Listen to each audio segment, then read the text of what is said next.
I had an encounter with the Holy Spirit. I got out of jail. I still didn't live a Christian lifestyle. Still wasn't a Christian. Still was chasing money, women, pills, and all that. So the seed was planted in me from my cellmate. What watered the seed was my friend, Nero. He was a drug dealer. He was serving drugs. And the girl that he was serving drugs to, she got on the phone and said, hey, yeah, I'm with him right now. Okay, yeah, you want to get something? Hey, I got somebody else who want to buy something from you. He said, bet.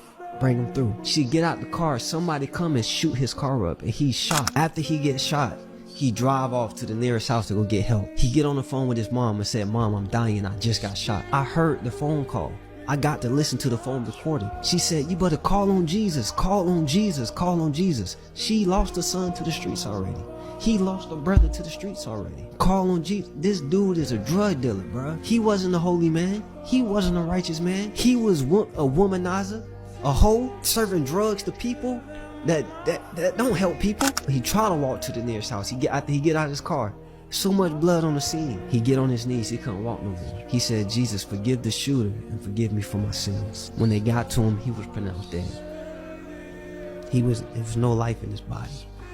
They took him to the hospital. He was back into his body. They thought it was a ghost. They ran. They say it's a miracle. You're not supposed to be alive right now. Do you know what he told me? He said, where I just was, I want to be back. After he told Jesus, come into my heart, forgive me for my sins. After he took his last breath on earth, God allowed him to be in heaven.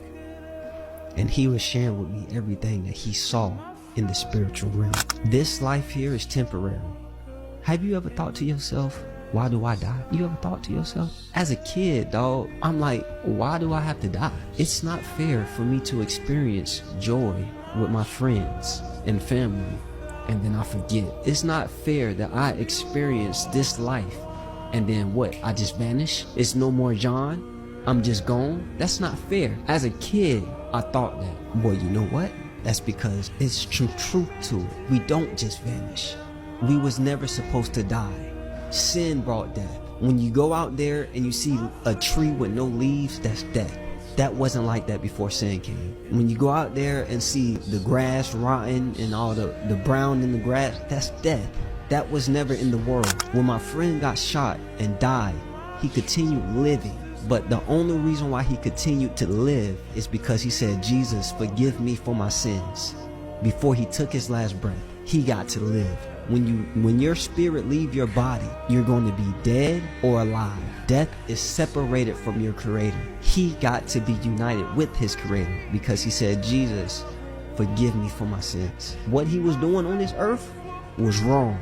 It was wrong. But his mom said, hey, if you about to die, you better call on Jesus. And he did that. And Jesus said, I forgive you for your sins. What he was sharing with me or what he saw is what truly made me give my life to Christ.